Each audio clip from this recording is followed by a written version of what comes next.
Assalamualaikum warahmatullahi wabarakatuh.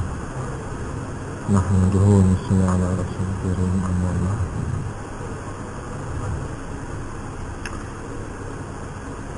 Alhamdulillah, tuan-tuan yang dimuliakan oleh Allah Subhanahu wa taala,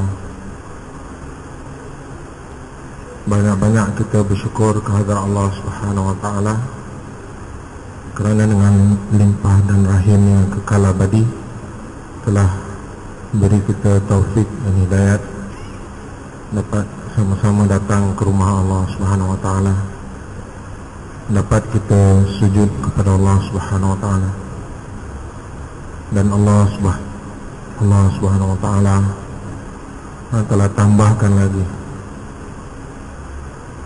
nikmat di atas kita dengan bagi kita dapat duduk dalam majlis untuk kita sama-sama mengingati dan membesarkan Allah SWT. Yang mana Nabi SAW bagi tahu mafhum dia, barang siapa duduk dalam keadaan itikaf antara maghrib dan isya dalam rumah Allah, Allah Subhanahu wa taala akan bina bagi dia satu mahligai dalam syurga.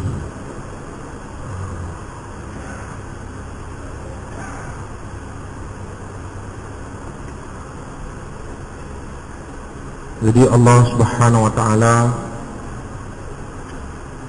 dialah yang telah menciptakan kita, dan semua 18,000 jenis makhluk yang ada dalam alam ini semua juga adalah ciptaan Allah Subhanahu wa taala. Setiap makhluk ini untuk datang kepada kewujudan bergantung, berhajat kepada Allah Subhanahu wa taala. Apabila Allah Subhanahu wa taala kehendak, barulah dia dapat wujud. Dan begitu juga setiap makhluk ni, dalam dia nak meninggalkan alam dunia ini juga bergantung kepada Allah Subhanahu wa taala. Tak ada mana-mana makhluk yang datang dengan keinginan kemahuan dia dan tinggalkan alam ini dengan keinginan dan kemahuan dia. Segala-galanya wujud dengan kehendak Allah, dan segala-galanya akan habis, hancur, binasa juga dengan kehendak Allah. Allah lah pencipta yang maha kuasa. Bukan sahaja Allah SWT berkuasa mencipta daripada tiada kepada ada, daripada tak ada apa-apa, satu haba pun tak ada, tak ada apa-apa, satu bahan, satu zat, satu zarah pun tak ada, tak ada apa-apa. Tak ada api, tak ada angin, tak ada air, tak ada tanah, tak ada malaikat, tak ada jin. Daripada tak ada apa-apa, Allah lah yang telah mewujudkan segala-galanya. Daripada tak ada apa-apa dan tanpa menggunakan apa-apa pun, tanpa menggunakan apa-apa bahan, tanpa menggunakan apa-apa alat, tanpa menggunakan apa-apa ruang, Allah lah yang mewujudkan segala-galanya. Semua 18,000 jenis makhluk ini wujud hanya dengan kudrat kehendak Allah Subhanahu wa taala. Setiap makhluk semua adalah ciptaan Allah Subhanahu wa taala.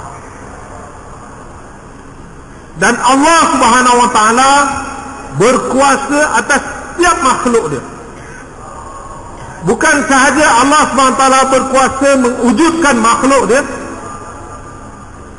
bahkan setiap makhluk selepas dia wujud sehingga habis hayat dia, dia sentiasa dalam genggaman kudrat kuasa Allah SWT. Tak ada mana-mana makhluk pun terlepas daripada kawalan Allah SWT, daripada kuasa Allah SWT. Bukan kata apabila dia telah wujud dia bebas, tak ada. Matahari setelah dia diciptakan, dia tidak bebas. Walaupun faham kita, pengalaman kita, kerana hari-hari kita tengok dia terbit daripada timur, terbenam di sebelah barat, kita rasa macam biasa, macam dia bergerak sendiri. Walhal matahari seperti mana setiap makhluk Allah SWT sentiasa dalam genggaman kuasa Allah SWT. Sebelum dia terbit, 70,000 malaikat akan tanya Allah, ya Allah, engkau izin tak malaikat matahari terbit? Bila Allah izin, baru mereka akan tarik matahari naik. Dan setiap kali sebelum terbenam pun mereka akan minta izin daripada Allah SWT, sama ada engkau izin untuk matahari ini terbenam ataupun tidak. Bukan hari-hari dia naik ikut suka dia, benam ikut suka dia. Matahari dalam terbit pun berhajat kepada Allah SWT, dalam terbenam pun berhajat kepada Allah SWT, dalam bergerak pun berhajat kepada Allah SWT, dalam memberi cahaya pun berhajat kepada Allah SWT, dan memberi panas pun berhajat kepada Allah SWT. Setiap makhluk akan datang 100 hari sebelum kiamat. Manusia tunggu matahari tak terbit, seluruh dunia akan dalam kegelapan. Seluruh dunia akan risau dan ketakutan. Dan akhirnya matahari akan terbit di sebelah barat, naik di atas kepala selama 3 hari, kemudian akan terbenam balik sebelah barat. Kerana Allah lah yang maha kuasa. Allah berkuasa atas setiap ciptaan dia. Tak ada satu makhluk pun yang terlepas daripada kawalan Allah Subhanahu wa taala. Air yang menenggelamkan di zaman Nuh alaihissalam, malaikat yang jaga air boleh hairan. Malaikat yang bertugas menjaga pintu air boleh hairan. Siapa yang lepaskan air? Air turun daripada langit, air keluar daripada bumi, air keluar daripada dinding, air keluar daripada tanur yang sedang membakar, dapur yang sedang membakar, keluar air. Malaikat jaga air boleh hairan, tapi Allah tak hairan, kerana Allah lah yang berkuasa. Malaikat jaga air pun tak ada kuasa. Bukan ketika itu air dah terkeluar daripada kawalan Allah SWT. Air yang membanjiri dunia ketika itu dan menenggelamkan segala-galanya, kecuali kapal mereka atas kapal Nuh AS telah bertindak atas kehendak Allah Subhanahu wa taala. Allah lah yang berkuasa atas setiap makhluk dia. Ketika ribut taufan membinasakan kaum Ad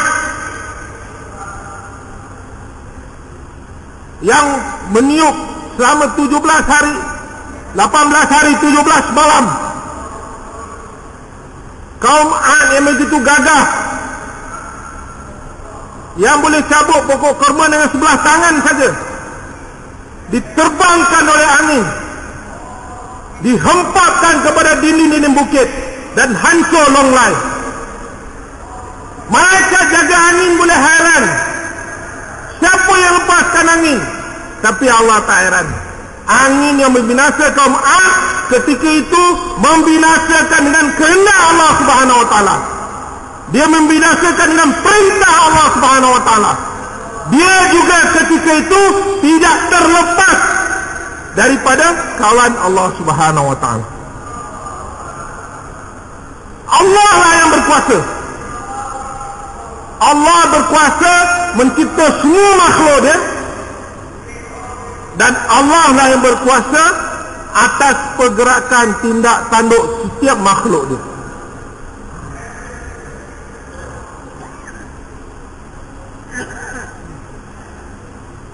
Semua makhluk dalam genggaman Allah SWT. Ketika Nabi SAW disoal tentang Ashabul Kahfi,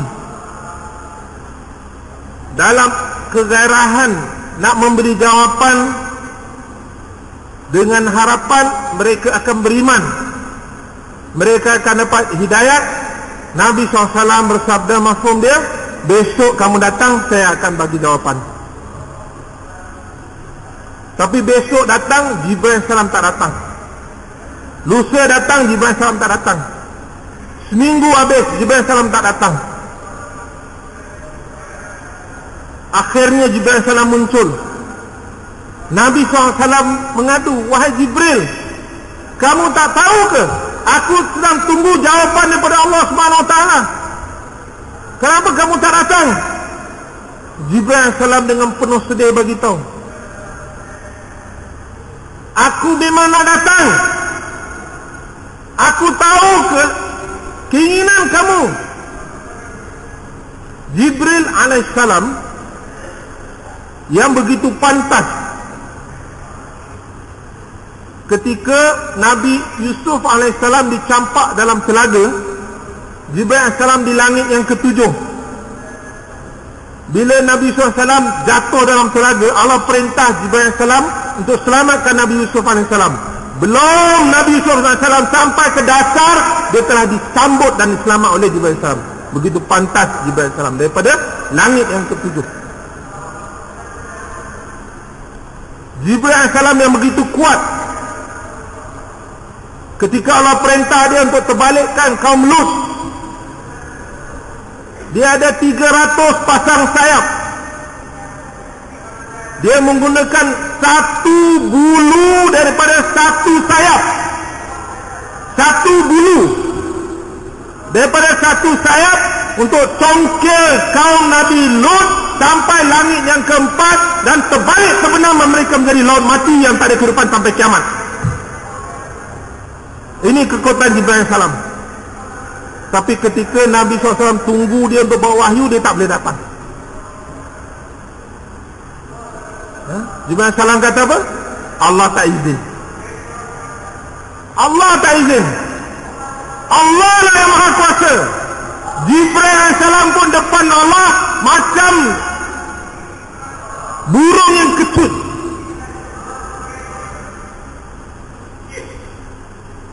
Dia pun tak boleh bergerak tanpa izin Allah. Dia pun tak boleh bantu tanpa izin Allah. Dia tak boleh datang. Jibril salam beritahu apa? Allah tak izin, kerana Tuan terlupa sebut insya-Allah.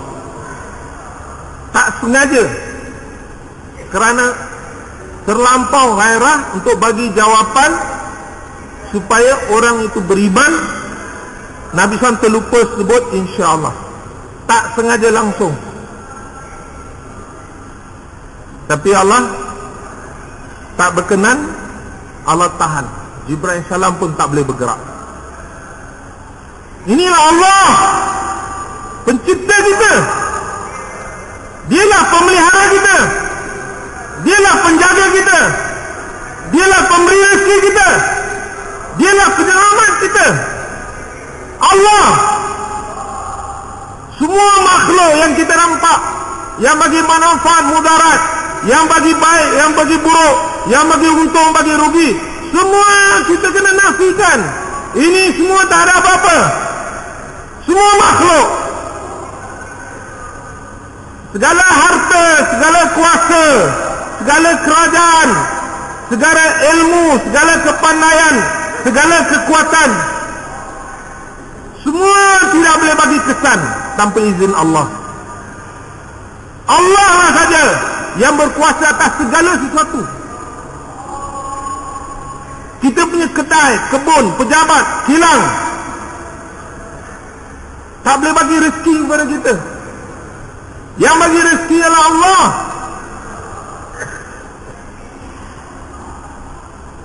pejabat kedai kilang kebun kita tu hanya sebagai mangkuk saja.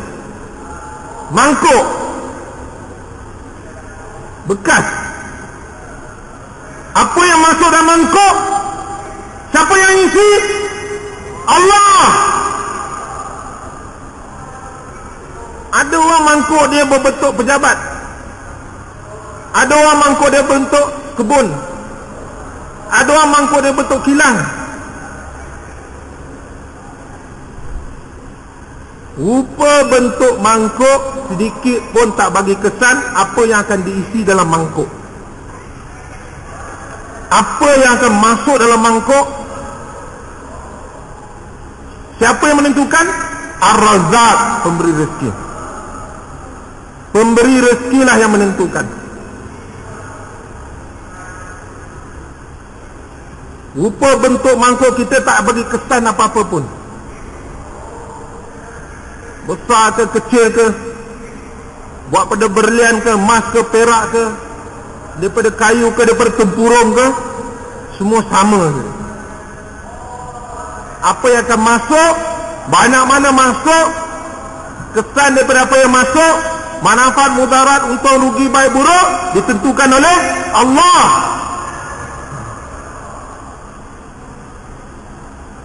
Inilah maksud Allah hantar kita kat dunia, dapat kenal pencipta kita, penguasa kita, pemelihara kita, penjaga kita, penyelamat kita, pemberi rezeki kita, Allah. Dan barang siapa yang kembali kepada Allah berjaya, dapat kenal pencipta penguasa dia, dapat masuk betul yakin atas pencipta penguasa dia, maka barulah Allah SWT akan bagi balasan kepada dia dalam kehidupan yang sebenar, iaitu kehidupan akhirat.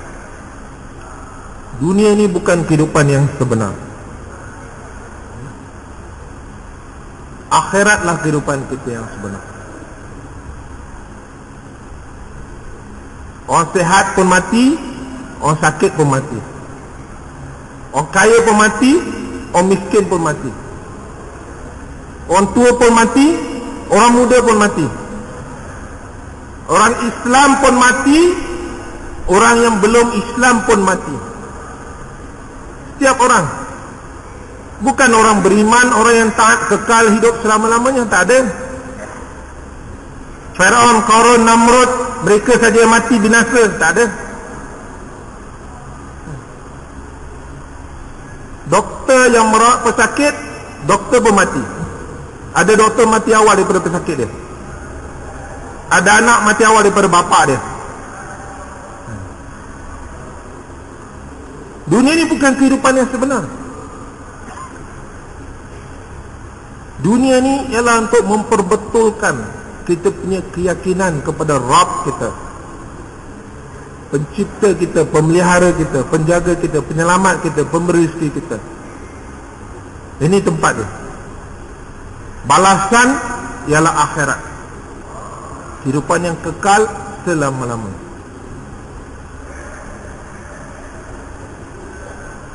Dalam hadis mafhum dia, Nabi SAW bagi tahu, bila Allah SWT bersebut balasan, bila Allah sebut balasan ajar,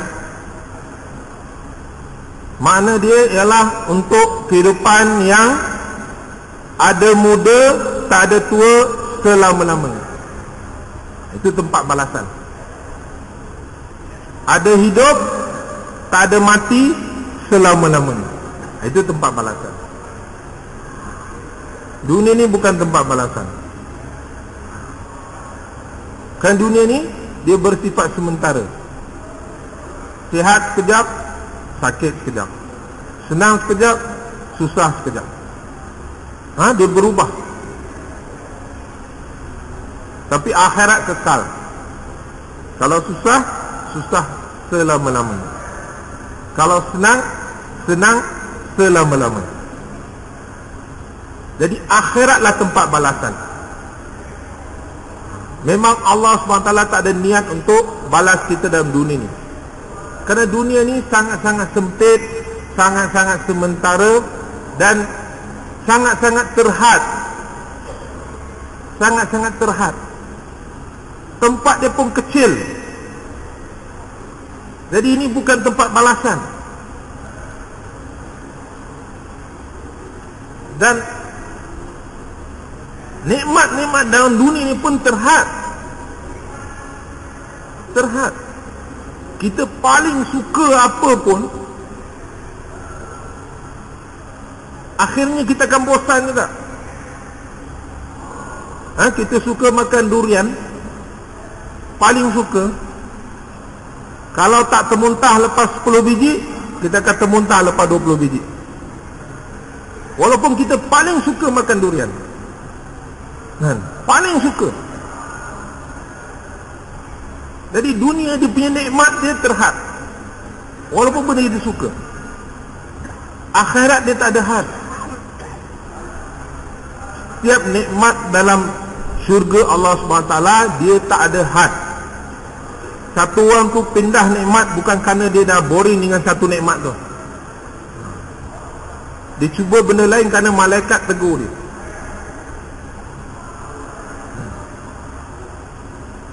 Satu orang, dah hadis begitu mafhum dia, makan pisang.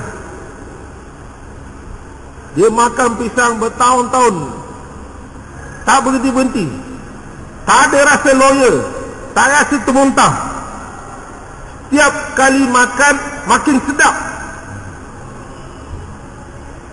Dunia ni lepas 10 tahun buat penyelidikan research, baru dapat pisang model baru. Akhirat, tiap gigit lebih sedap daripada gigit yang pertama. Tiap gigit lebih sedap daripada gigit yang sebelum dia. Tak payah tunggu 10 tahun punya penyelidikan tu hasil. Setiap gigitan lebih sedap daripada gigitan yang sebelum dia. Jadi dia tak boring-boring makan pisang aja. Sampai malaikat terpaksa tegur dia, "Tuan, banyak lagi nikmat Allah dalam syurga ni." Dia akan kata apa? "Saya tak boleh berhenti." Tak puas makan pisang. Malaikat kata, "Tengok belakang kamu. Kulit pisang macam gunung. Kulit pisang macam gunung." Dan dia masih rasa tak puas. Dia pindah untuk rasa nikmat lain, bukan kerana dia dah fed up, boring dengan satu-satu nikmat. Tak ada. Tiap nikmat dari syurga Allah SWT tidak ada had. Tiap nikmat tak ada had. Bukan dirasa ditekak saja. Tiap bulu rumah akan rasa. Tiap bulu rumah akan rasa keenakan. Ini tempat balasan yang Allah nak bagi kat kita. Yang hari ini 7 bilion manusia berebut. 7 bilion manusia. Nabi SAW bagi tahu, dunia ni tak lebih daripada sebelah kepak nyamuk. Tak lebih, mana tak sampai pun sebelah kepak nyamuk. Tak sampai. Katalah sebelah kepak nyamuk. Sebelah kepak nyamuk, kita potong 7 bilion. Potong 100 pun dah tak nampak. Potong 1000 lagi tak nampak. Potong 1,000,000 lagi tak nampak. Potong 7 bilion. Apa yang nampak? Nampak pun tak ada. Apa yang nak rasa? Tapi syaitan nafsu tipu kita.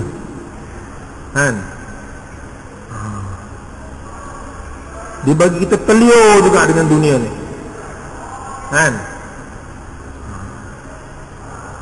Teringin juga. Teringin satu. Kita rasa jealous pula orang lain dapat. Itu lagi parah. Kita tengok orang tak beriman, tak taat perintah Allah dapat dunia. Kita pun terlonjak-lonjak ingin. Ini lagi teruk. Padahal apa yang mereka dapat pun habuk pun tak ada. 7 bilion. Sedangkan Allah nak bagi syurga paling lekeh. Syurga 10 kali lebih besar pada dunia. Bukan dunia ni 10 kali lebih besar. Dunia ni Allah tak nak bagi dah kepada ahli syurga.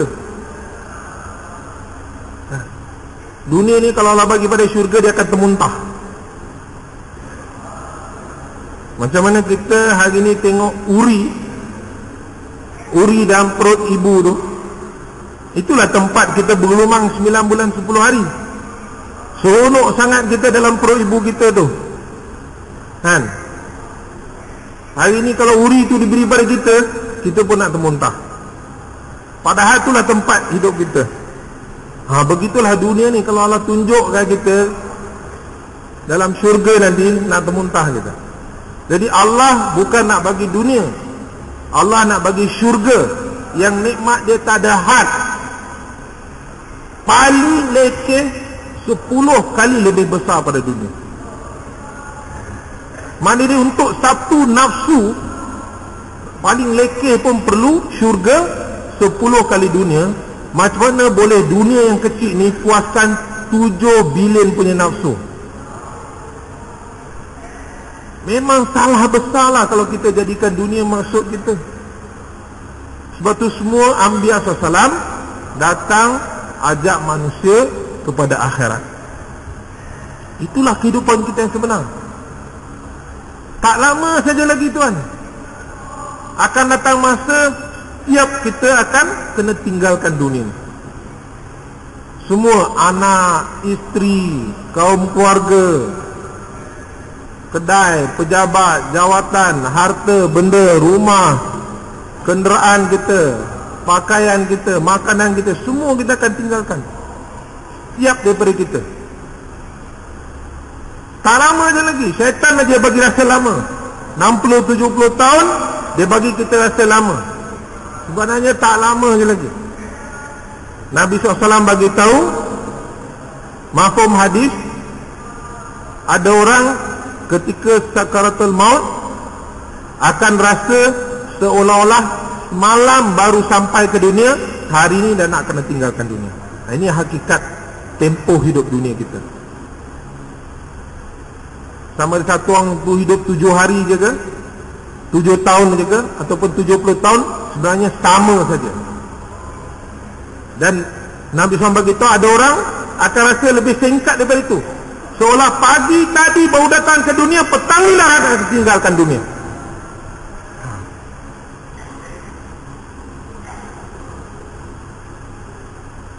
Jadi dunia ni masih sangat-sangat singkat. Jadi kita kena buat satu keputusan yang sangat-sangat tepat. Kita tak boleh agak-agak. Macam ni pun boleh ikut, macam ni pun boleh ikut. Tak boleh.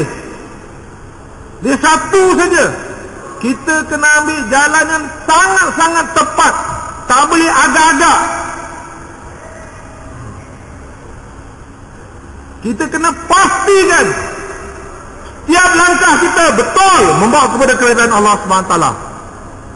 Setiap cakap kita betul membawa kepada keredaan Allah SWT. Setiap penglihatan kita, pendengaran kita betul seperti mana yang dikenakan oleh Allah dan Rasul. Tak boleh agak-agak. Dan hanya satu cara saja yang betul, Muhammadur Rasulullah. Itu saja jalan.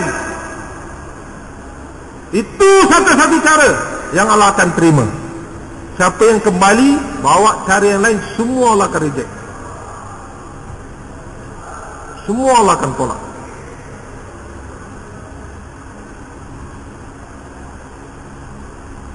Umar radhiyallahu anhu satu ketika baca terjemahan kitab Taurat. Nabi SAW pandang muka dia merah. Sahabat lain tegur Umar, kau tak tengok ke wajah Nabi SAW?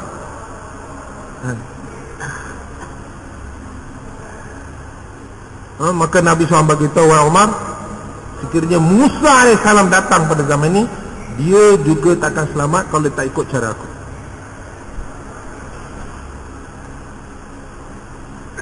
Bagi kita cara yang Allah akan terima hanya satu saja, Muhammadur Rasulullah SAW. Ini satu cara saja. Kita tak boleh agak-agak. Macam mana bangun Nabi SAW, macam mana tidur Nabi SAW, itu patut bangun tidur kita. Macam mana makan Nabi SAW, macam mana ketandas Nabi SAW, itu patut jadi cara kita. Macam mana keluarga Nabi SAW, macam mana pekerjaan Nabi SAW, itu patut cara kita. Macam mana ibadat Nabi SAW, itu patut jadi ibadat kita. Yang lebih penting ialah macam mana maksud hidup Nabi SAW jadi maksud hidup kita.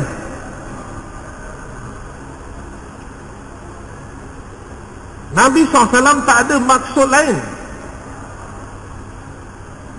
Ini yang dipaham oleh 124,000 sahabat radhiyallahu.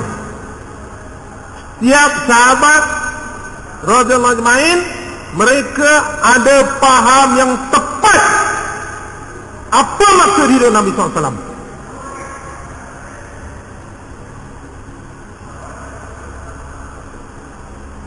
Sebab tu Nabi SAW beritahu sahabat umpama bintang-bintang di langit.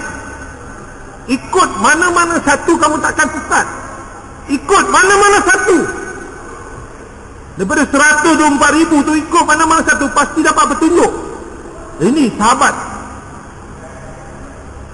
Kerana tepatnya. Dan Allah SWT sendiri istihar. Wasabiquna al-awwalun minal muhajirin wal ansar walladzina tabauhum bi ihsan radhiyallahu anhu wa radwan. Allah sendiri istihar. Di antara mereka yang awal, di kalangan muhajir dan ansar, walladzina tabauhum, dan mereka yang ittiba mereka ni bi ihsan, dengan sungguh-sungguh. 2 kali ganda Allah tekan. Ittiba tu dah cukup kuat dah. Ittiba ni dia tak ada jeling kanan, tak ada jeling kiri. Dia tak ada tersasar sana. Lepas itu Allah tekan lagi bi ihsan. Bagi mereka ini Allah janji juga radhiyallahu anhu wa radwan. Macam mana Allah reda kepada setiap 124,000 sahabat lain, begitu juga Allah sedia untuk reda setiap daripada umat ini sampai kiamat kalau kita ittiba sahabat lain.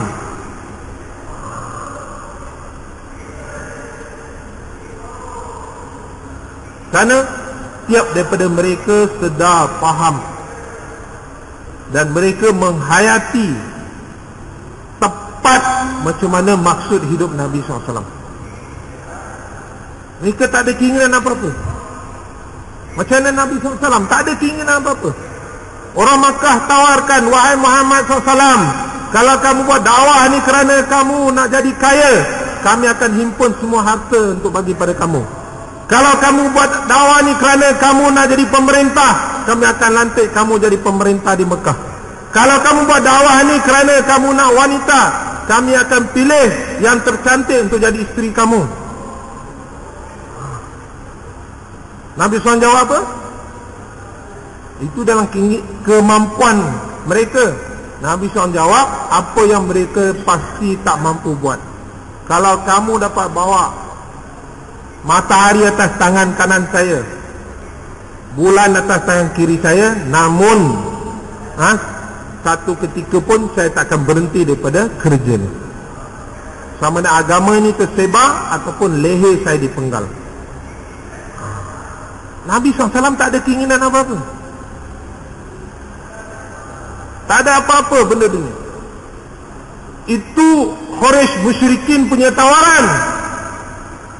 Ini Allah, pemilik 7 petal langit, 7 petal bumi, penguasa atas segala sesuatu, termasuk Jibril salam. Allah bagi tawar, kalau Nabi SAW nak, Allah sendiri tukar bukit-bukit di Mekah jadi emas, dan ikut Nabi SAW buat dakwah, dan dia boleh guna. Itu pun Nabi SAW tolak.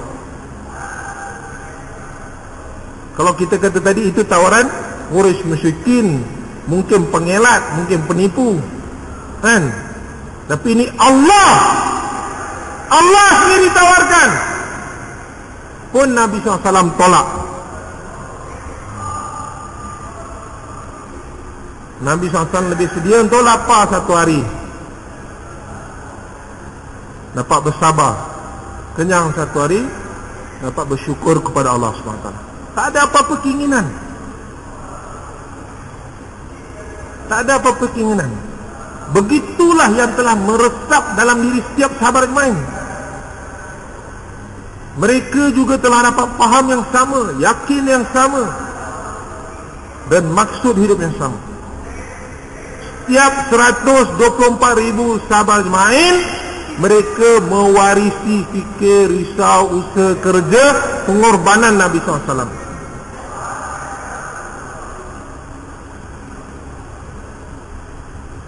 Hanya sebagai contoh, Allah Subhanahu wa taala tunjukkan kisah Rabi' bin Amir radhiyallahu anhu sebagai satu contoh yang jelas. Padahal semua sahabat macam tu. Apabila Rabi' bin Amir diutuskan berjumpa dengan Rostam, Jenderal Parsi dalam istana dia, dia pergi satu orang diri. Baju pun tak ada. Naik kedai, pedang patah. Tengah jalan, jumpa kain buruk kibas-kibas, buat balut badan.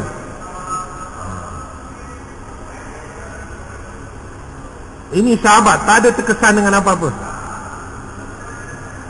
Masuk istana, yang kiri kanan dibarisi dengan pahlawan-pahlawan, panglima-panglima dengan semua kelengkapan perang, baju besi, senjata semua. Dia sikit pun tak heran, tak rasa gentar pun. Dia masuk seorang-seorang.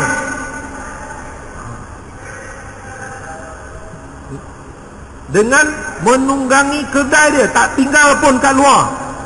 Naik dengan kedai dia masuk dalam istana. Kapet Parsi punya tebal, kapet Parsi punya tebal, sampai kedai dia tak boleh berjalan. Licin, tekan-kang sana, tekan-kang sini. Apa punya bodoh punya orang buat jalan macam ni. Dia ambil tombak dia, dia carit-caritkan kapet tu, koyak-koyakan supaya kapet kedai dia boleh jalan. Tak ada rasa apa pun. Sampai berdepan dengan Rostam atas singgah sana, cari tempat parking. Mana ada tempat parking dalam istana? Kedai pula tu ikat dia punya tali dekat bantal lah. Dia punya tron, kerusi Rostam. Langsung tak ada apa-apa. Hati mereka kosong daripada dunia. Bukan saja tak terliur, tak terkesan, tak takut. Rostam tanya, kenapa kamu datang? Pendek je dia punya soalan, kenapa kamu datang? Belakang dia panjang. Kamu harap yang miskin, kamu nak makan ke? Nak pakaian ke? Nak tanah ke? Nak perempuan ke? Itu maksud dia kenapa kamu datang. Sahabat Rabi' bin Amir radhiyallahu anhu pun jawab dia pendek je. Tangkal semua tanggapan-tanggapan yang salah. Kami bukan datang. Semua tanggapan-tanggapan itu semua dia nafikan, dia tolak. Kami bukan datang. Mana dia apa? Kami tak ada keinginan kepada takhta kamu, harta kamu, wanita kamu, tanah kamu. Kami bukan datang. Kami bukan saja setinggal anak isteri kami di Madinah. Kami bukan datang. Kami tak ada keinginan. Sahabat menjawab ringkas, menyangkal semua salah tanggapan. Jadi kita pun bukan datang ke dunia ini. Kami dihantar oleh Allah Subhanahu wa taala. Inilah maksudnya. Setiap daripada kita yang ada kalimah, Allah telah hantar kita ke dunia ini. Duduk kat Sentul, Bangi, Puchong, Kelang. Bukan kerana kita penjen kat situ, kita duduk situ. Itu tanggapan-tanggapan kita. Sahabat telah buang semua tanggapannya. Kami bukan datang, kami dihantar oleh Allah SWT untuk keluarkan kamu daripada perhambaan kepada makhluk, kepada penghambaan kepada Khalik pencipta. Untuk keluarkan kamu daripada kehidupan dunia yang sempit kepada akhirat yang luas. Untuk keluarkan kamu daripada cara hidup kamu yang zalim kepada keadilan Islam. Inilah maksud hidup setiap daripada kita. Setiap daripada kita yang Allah bagi kalimah, inilah maksud hidup kita. Macam mana kita keluarkan diri kita dan semua manusia daripada perhambaan kepada makhluk, kepada perhambaan kepada Allah saja. Allah saja yang memelihara kita, Allah saja yang menyelamatkan kita, Allah saja merezeki kita. Ini maksud hidup kita. Kita kena keluarkan diri kita dan keluarkan daripada setiap manusia perhambaan kepada makhluk, kepada perhambaan kepada Khalik pencipta. Hanya harap bergantung kepada Allah saja. Keluarkan diri kita dan seluruh manusia daripada tipu daya kehidupan dunia yang sempit ini kepada keluasan akhirat, nikmat yang kekal bertambah sampai bila-bila. Ini maksud Allah hantar kita. Kita kena keluarkan diri kita daripada tipu daya kesempitan dunia ni kepada kehidupan akhirat, nikmat syurga yang kekal bertambah. Kita dihantar, setiap daripada kita dihantar untuk keluarkan diri kita daripada cara hidup dunia yang zalim ini kepada cara hidup baginda SAW, cara hidup Islam. Itulah kejayaan.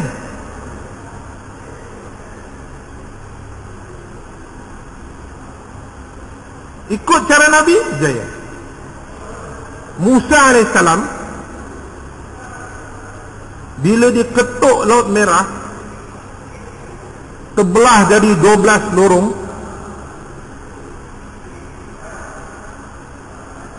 Dia dan Bani Israel selamat, Fir'aun dan tentera telah tenggelam. Kejayaan dia bukan bila 12 lorong itu terbuka dan mereka lepas, Fir'aun tentera binasa. Kejayaan dia bila dia taat perintah Allah. Wahai Musa, ketuk tongkat kamu pada air. Dia taat tu, yang itulah kejayaan. Jalan kejayaan Allah tak terikat dengan 12 lorong. Allah nak selamatkan, Allah tak terikat dengan Jibril AS pun. Itu satu saja Allah tunjuk. Itu satu saja. Kejayaan tu bila dia taat Allah, guna tongkat itu ketuk air tu. Kejayaan kita bila kita taat Allah, ikut cara Nabi SAW, tinggalkan cara hidup dunia ni.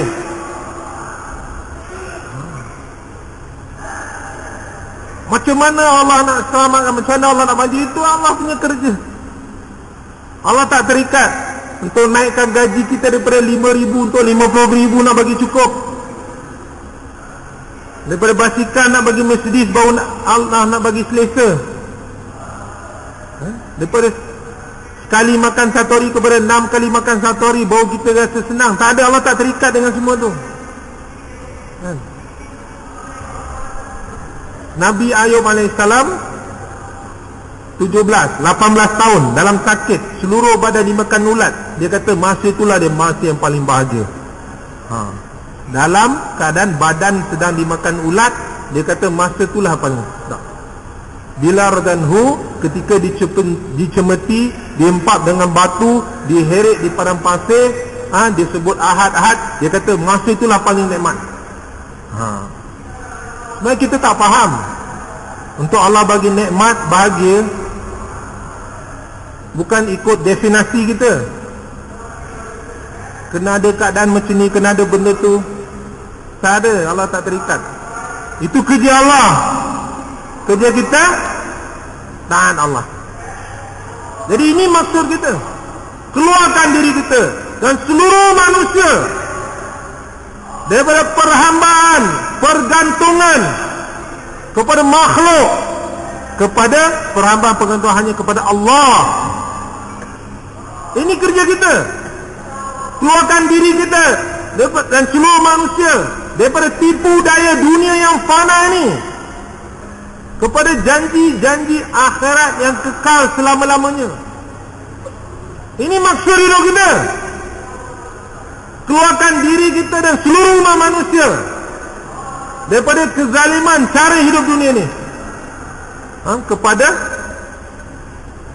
keadilan cara hidup Nabi SAW dan Islam. Ini maksud hidup. Inilah kepahaman, keyakinan yang ada dalam diri setiap sahabat.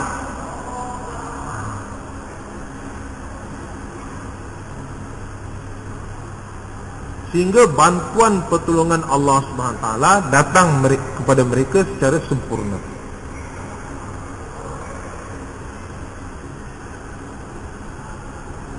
Bila satu orang bos, dia tengok pekerja dia buat seperti mana dia nak, semua apa bantuan dia akan bagilah. Gaji dia bagi, allowance dia bagi, apa kemudahan, kenderaan, rumah dia akan bagi.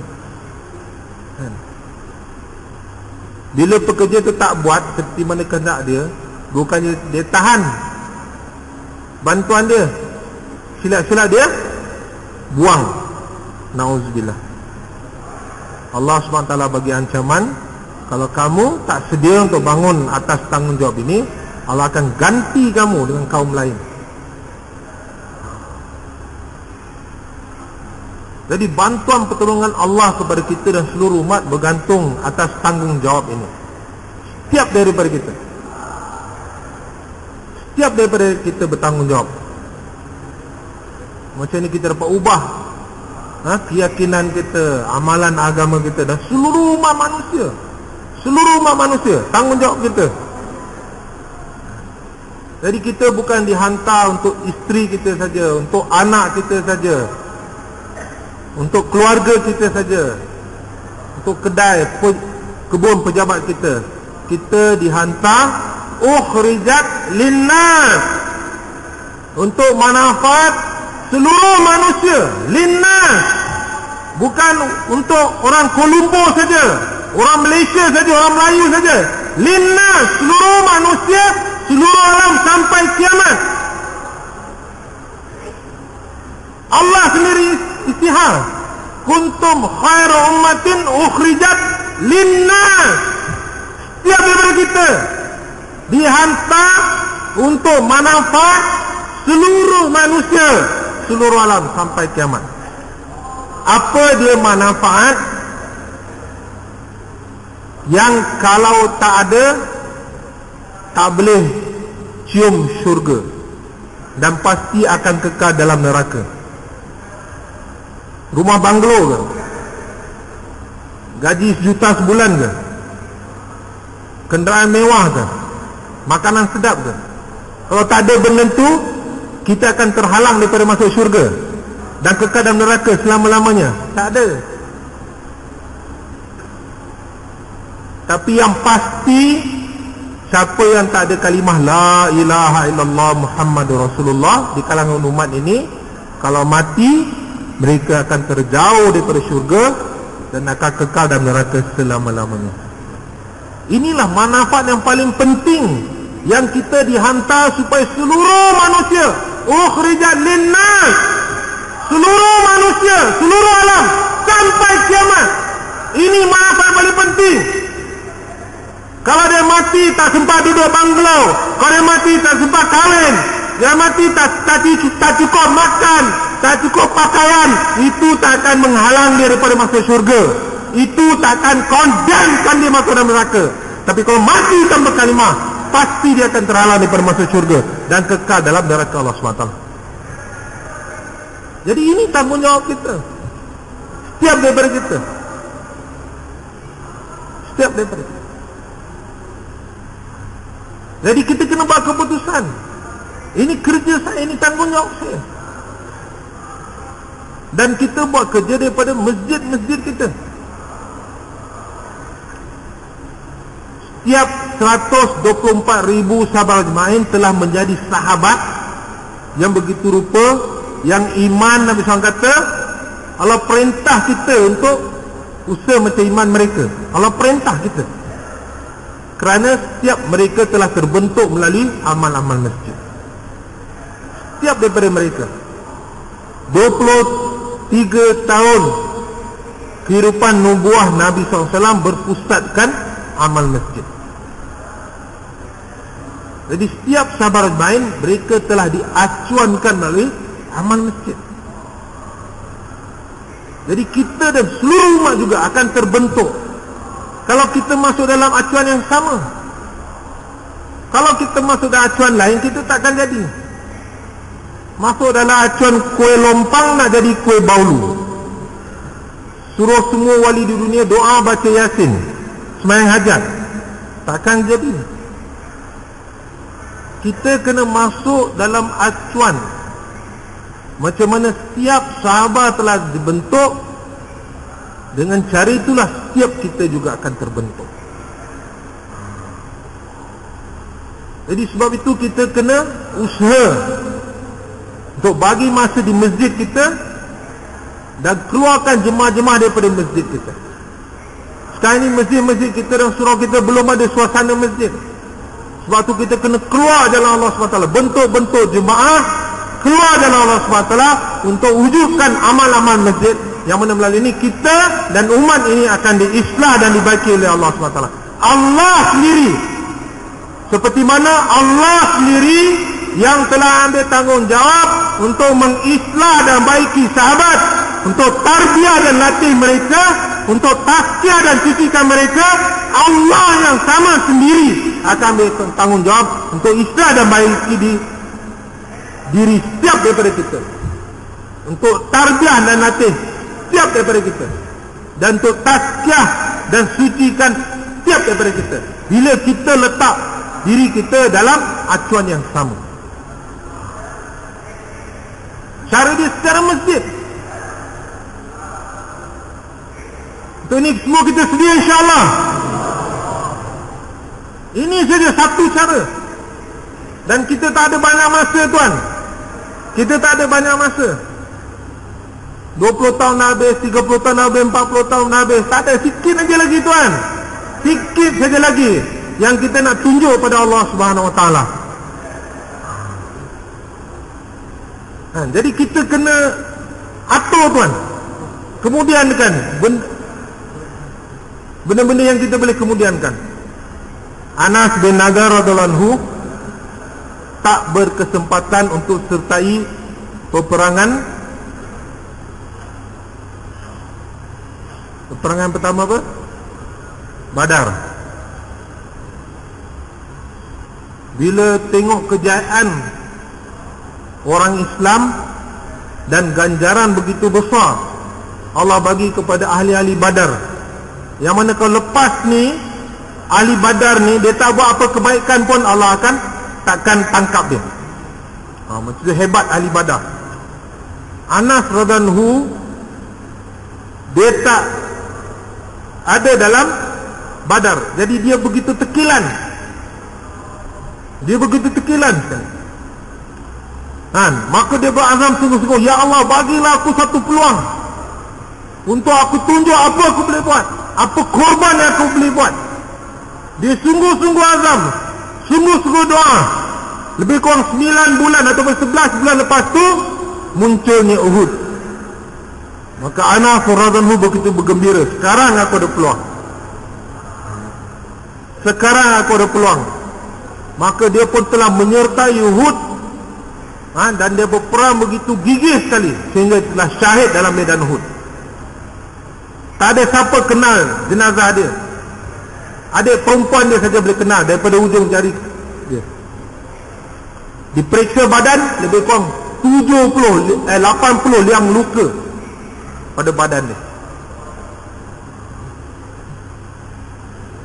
Ini jazbah yang ada pada setiap sahabat, sehingga ayat Quran turun. Mafhum dia di kalangan orang yang beriman, yang membenarkan mereka punya janji, beri nyawa kepada Allah dan tunggu giliran bagi nyawa. Inilah sifat daripada setiap sahabat. Asbab turunnya Al-Quran menceritakan sifat setiap sahabat. Sahabat punya sifat apa? Beri nyawa di jalan Allah dan tunggu giliran untuk bagi nyawa. Untuk ini kita semua sedia insya-Allah. Jadi insya-Allah daripada jemaah masjid mana insya-Allah yang telah ambil takazah untuk keluarkan jemaah tunai minggu ni, bangun insya-Allah. Boleh bagi tahu daripada masjid surau mana yang telah ambil takazah untuk keluarkan jemaah tunai 4 bulan negara jauh, jalan kaki, IPB, dalam negeri. Bismillah, tunai.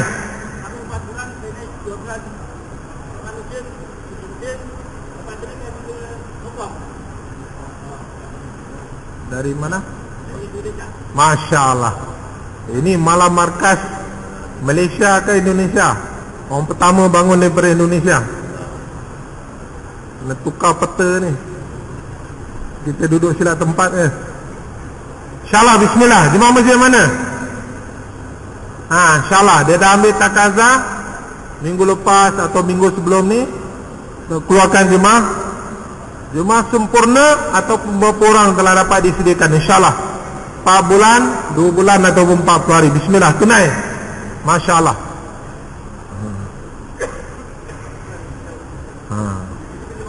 Dari mana? Haji Syuib daripada Ipoh. Siapa nama? Daripada Batangali. Satu jemaah. Masya Allah. Lagi tuan, bismillah. Yang dah ambil takazah minggu lepas ataupun minggu sebelum tu, kita dah ambil takazah untuk tunaikan minggu ni insyaAllah 4 bulan, 2 bulan, 40 hari. Bismillah, bangun insyaAllah. Kita istiharkan.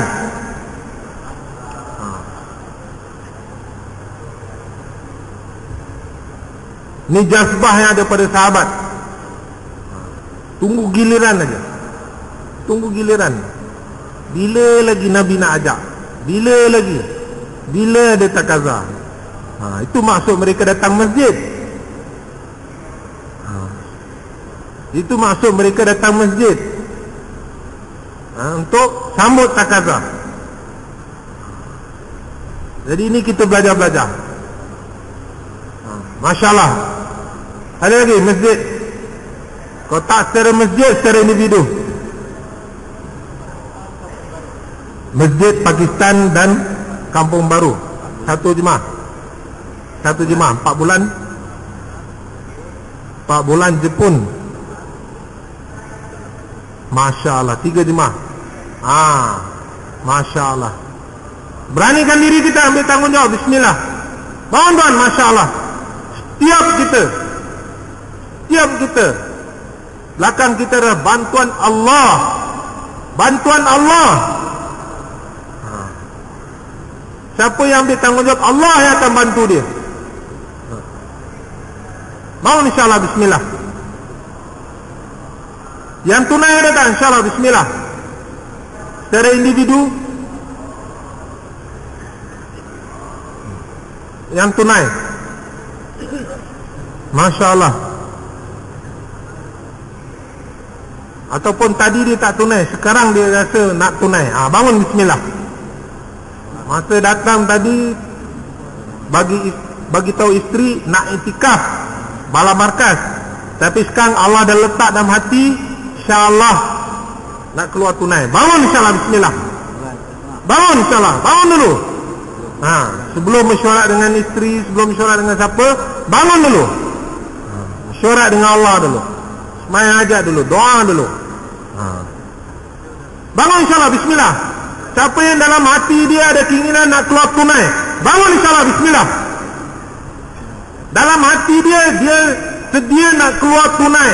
Bismillah, bangun insyaAllah. Cuti dia belum ada, duit dia belum ada, kesihatan pun belum ada, tapi dia dalam hati dia ingin nak keluar tunai. Bangun insyaAllah, bismillah, bangun. Beranikan diri kita, bangun insyaAllah. Bagi Allah peluang untuk tunjuk apa kudrat dia. Kalau semua dah siap, mana nak nampak kudrat Allah? Semua dah lulus, semua dah atur, mana nak nampak? Itu pun berlaku dengan kudrat Allah, tapi tak nampak lah. Dah nampak bos punya lulus cuti, dah nampak duit dalam bank, dah nampak isterinya sokong, masih nampak makhluk. Sekarang kita tak ada persiapan, kita ada keinginan, baru kita akan nampak bantuan pertolongan Allah. Bismillah, siapa ada niat insyaAllah, bismillah, tunai, bismillah, bangun. Bangun insyaAllah. Siapa berani azam nak keluar tunai, azam nak keluar tunai. Nak keluar tunai pun azam. Sahabat ketawa dekat kita. Nak keluar tunai pun azam. Mana?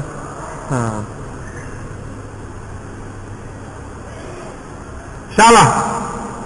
Okey, kalau tak ada, siapa yang azam dalam seminggu ni nak bawa jemaah daripada masjid surau dia, dalam masa seminggu ni dia akan usaha. Orang Mewat kata bagi kami 1 malam aja. Bukan 1 malam nak jumpa isteri, nak apply cuti, 1 malam nak jumpa Allah. Sekarang kita bagi 1 minggu. Masjid Bukit Naga, Takazam mana? Negara jauh, 40 hari. Mau insyaAllah dalam masa seminggu ni insyaAllah. Banyak kita semua dah set cuti sekolah. Belum tentu lagi tuan, belum tentu ada cuti, belum tentu pun ada apa. Yang sekarang ada, yang sekarang ni ada. Jadi kita azam yang terdekat ni dulu. Bismillah. Masjid surau mana? Bangun insyaAllah dalam masa seminggu ni. Apa tak kazah? 4 bulan, 2 bulan, 4 bulan daripada masjid surau saya. Tergerak jumpa, bawa manusia kepada masjid, bawa mereka kepada amal masjid. Suasana tu akan ubah. Taman Mas mana? Dengkel. Masya Allah, 1 jemaah. Lagi tuan, bismillah. Setiap kita bertanggungjawab. Muhammad kata apa? 1 orang bawa 9 orang. Jadi kalau setiap kita bertanggungjawab untuk bawa jemaah sendiri, tapi untuk kerja 2-3 orang buat kerja. Setiap kita bertanggungjawab untuk bawa jemaah sendiri. Jemaah 4 bulan ke, 40 hari ke, 3 hari. Setiap kita bertanggungjawab untuk bawa jemaah sendiri. Setiap kita. Jemaah sendiri gas pertama, jemaah sendiri gas kedua. Bukan 10 orang 4 bulan, 1 jemaah gas pertama, 1 jemaah gas kedua, 1 jemaah 3 hari. Setiap orang tanggungjawab bawa jemaah sendiri. Tapi untuk kerja 2-3 orang bentuk kerja, untuk keluarkan jemaah. Tanggungjawab setiap kita. Jadi siapa ada azam insyaAllah untuk usaha, azam untuk usaha, yang Allah nak tengok usaha, kerja. Daripada Timur Alam, Masjid Pakistan base 4 bulan. Amin. Lagi tuan, insyaAllah, bismillah. Beranikan diri kita insyaAllah. Masjid surau mana? Allah tak kisah kita baru ke orang lama ke, siapa ambil tanggungjawab Allah akan bantu dia. Siapa sedia ambil tanggungjawab? Bawa sembah. Lagi insyaAllah minggu depan Masjid Az-Zubair Ceras 4 bulan. Lagi tuan, insyaAllah, bismillah. Beranikan diri kita, ambil takazal insyaAllah. Gerak. Jangan tengok orang yang pernah keluar je. Kat tempat kita ada 10, 20, 100 orang yang pernah keluar 4 bulan, 40 hari, 3 hari. Padahal penduduk ada 1000 lelaki akhir balik. Setiap pelajar sekolah tingkatan 3 ke atas semua boleh dikeluarkan sendiri tanpa penjaga. Semua mereka dah nak cuti ni. PMR dah habis. Kan? Tiap tempat ada sekolah. Tiap sekolah tu berapa ratus remaja tuan. Kan? Sekolah menengah. Tiap tempat ada. Mana beratus-ratus. Kerja kita bentangkan pada mereka. Bagi tahu mereka fadilat, kelebihan, keuntungan, kepentingan. Allah yang akan buka hati. Siapa sedia untuk bangun Ustaz insyaAllah? Bangun insyaAllah, bagi azam insyaAllah. Bangun.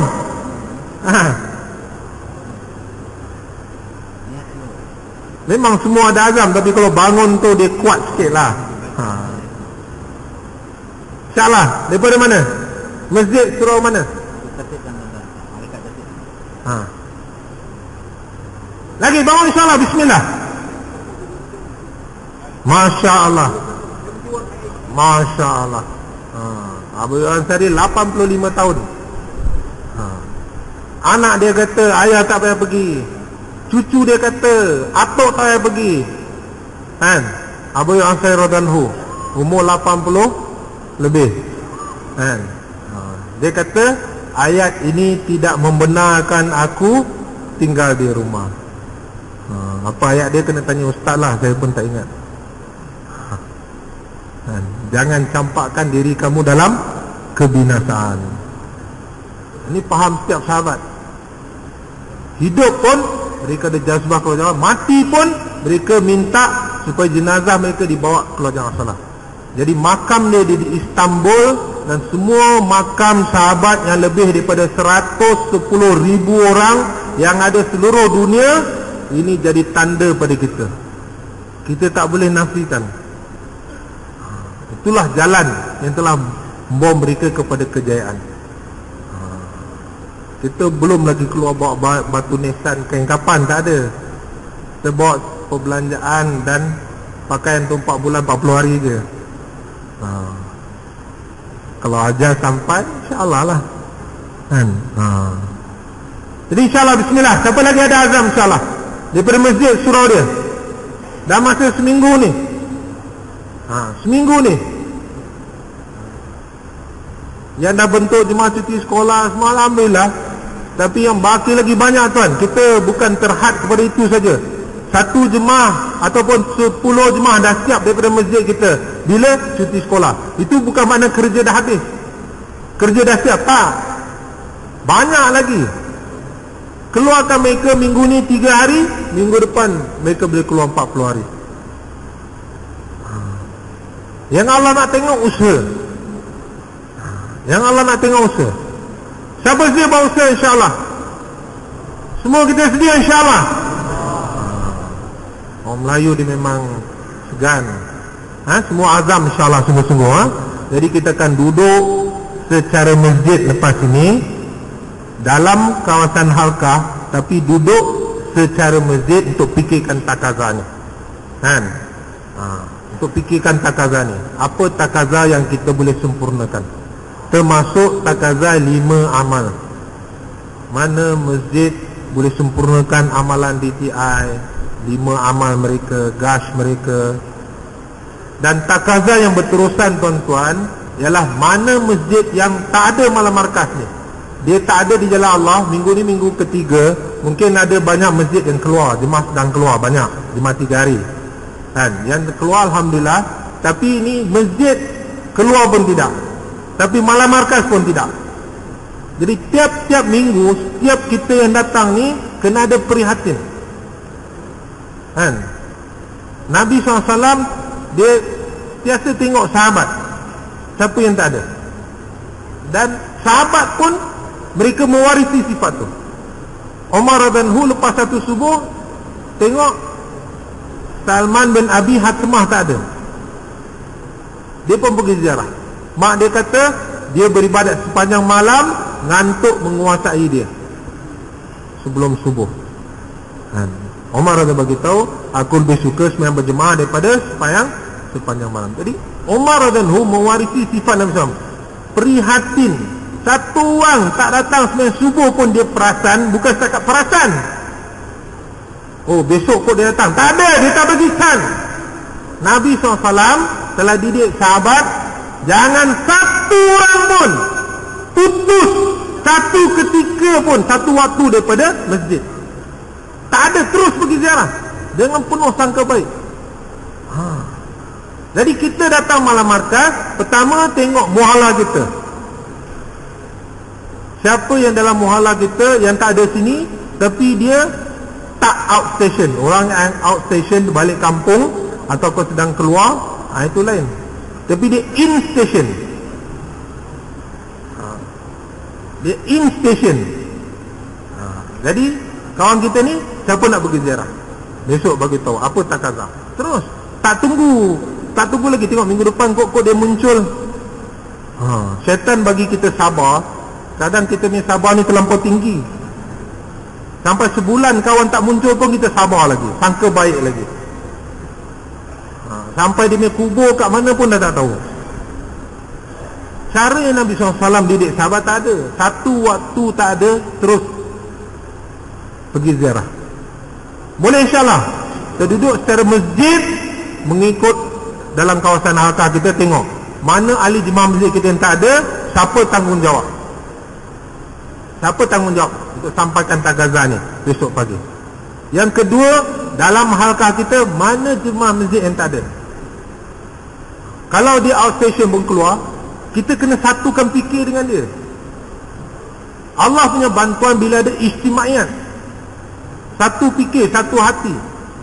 Jadi sebab tu Nabi SAW ajar sahabat, bila orang tak ada, dia terus pergi usli, bagi tahu apa takazah. Jadi satu orang pun dia punya fikir tak ada lari. Jadi ini jemaah masjid, ini takazah berterusan tiap-tiap minggu. Selain daripada apa takazah 4 bulan, 2 bulan, 40 hari yang kita nak ambil, kan? Takazah yang berterusan ialah setiap ahli jemaah masjid kita, dan mana masjid surau yang tak ada, kita kena sampaikan dan sediakan untuk mereka datang minggu depan. Jadi inilah kekuatan kita, ijtimaiyat. Boleh insyaAllah tuan-tuan, kita boleh duduk secara masjid sekarang insyaAllah.